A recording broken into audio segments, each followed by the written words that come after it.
Welcome to my new blog guys. तो आज मैं जाने वाला हूँ अपनी गांव में। जाने से पहले जैक को थोड़ा हड्डी खिलाया, तो अभी खिलाने के बाद मैं निकल चुका हूँ अपने गांव में जाने के लिए।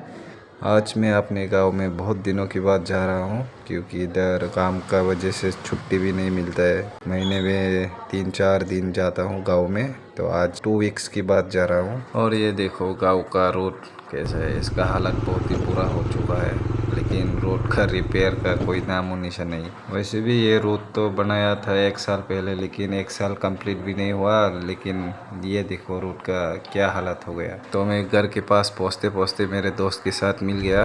तो ये है एक स्टाइल, तो आप यहाँ पे देख सकते हो। चल रहा है कि नहीं अभी? हाँ चल रहा है, रिकॉर्डिंग हो रहा है। वो सामान वॉच Sama हाँ नौ था है ना तुम सगरा डिंग है आमो किसे मान पाए जाना तुम। di इसके बाद मैं घर में चला जाता हूँ। आज के वीडियो में बस इतना ही, मिलते हैं दूसरे वीडियो